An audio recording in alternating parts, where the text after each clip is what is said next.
Yeah! O, diba? Kita nyo? Alright. Good morning mga master. Sabado na naman ngayon. Medyo makulimlim. Ulan kanina umaga eh. Kaya check natin yung hardin natin.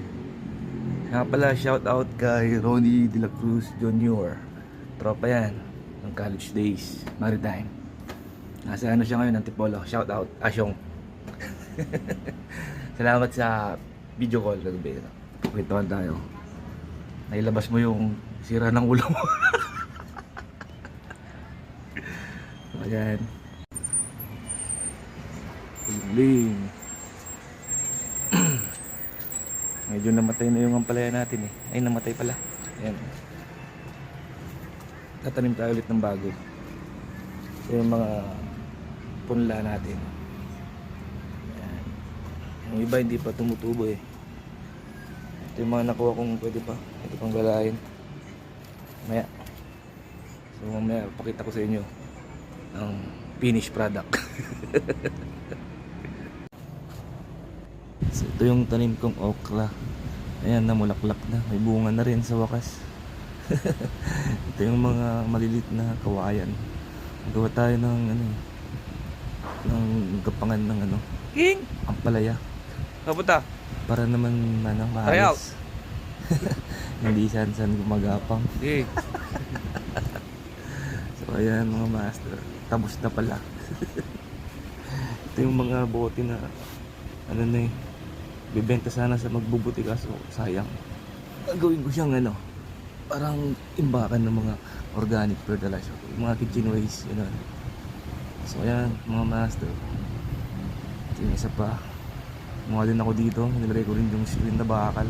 Gagapang din yung isang ano eh, tinanim ko ang pala eh, para marami tayong ma-harvest susunod na araw.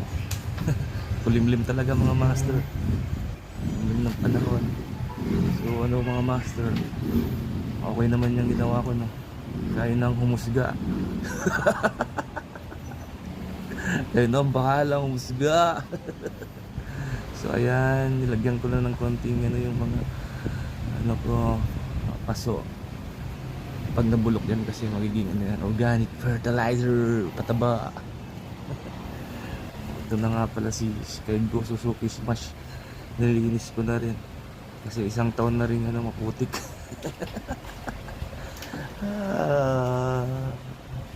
O diba? Linis yan. Medyo nagutom tayo mga master. Merienda tayo. Log, tokwa, noodles, tsaka onion ribs. Samahin lang natin yan mga master. Kasi low budget muna. Prito na natin si tokwa. Tokwa. Tapos magkulo tayo ng tubig dito para sa noodles natin. Mamaya init na rin yan. Ayun, nilagay na natin yung noodles natin mga master. Mamaya kukulo na yan mga master. Tapos kakain na tayo. Ito yung onion lips natin. Check ko yan mamaya. Masarap din yan. So ayan na mga master, kumukulo na mga master. Ilagay ko na yung ano, susunin niya. Palasa yan mga master. Kumukulo na, ready to eat na mamaya mga master. Lagyan natin ng isang egg para naman pampalakas yan. So, taktakin mo lang ng taktakin. So ayan mga master, luto na. Kain na tayo.